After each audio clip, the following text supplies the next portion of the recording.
JC brothers అంటేనే సీమ రాజకీయాల్లో వారికో ప్రత్యేకత.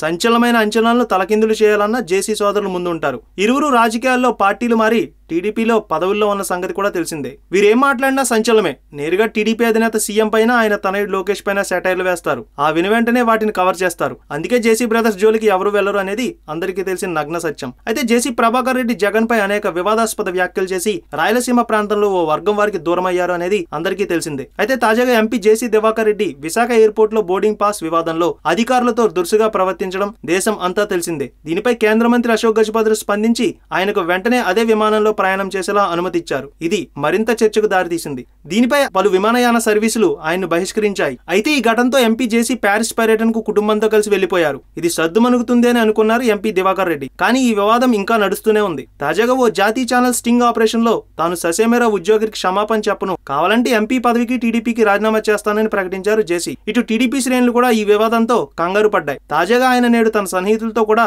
తాను వెనక్కి తగ్గేదే లేదంటూ వెల్లడించారట. 2019 ఎన్నికల్లో తాను ప్రత్యక్ష ఎలక్షన్ లో ఎట్లాగో పాల్గొనను కాబట్టి ఇలాంటి సమయంలో ఎందుకు తాను క్షమాపణ చెప్పాలనే పట్టులో జేసీ ఉన్నట్లు తెలుస్తోంది. కావాలంటే సంవత్సరం ముందే టీడీపీ నుంచి బయటకు వచ్చి రాజకీయాలకు దూరంగా ఉంటాను, కానీ క్షమాపణ చెప్పే ప్రసక్తి లేదని సన్నిహితులతో వెల్లడించారట. దీనిపై చంద్రబాబు కూడా జేసీతో మాట్లాడతారంటూ కరకట్లో తెలుగు తమ్ముళ్ళు చర్చించుకుంటున్నారు. ఈ వీడియో మీకు నచ్చినట్లయితే లైక్ చేయండి, షేర్ చేయండి. మరిన్ని అప్డేట్స్ కోసం మా జనహితం టీవీని సబ్స్క్రైబ్ చేయడం మాత్రం మర్చిపోకండి.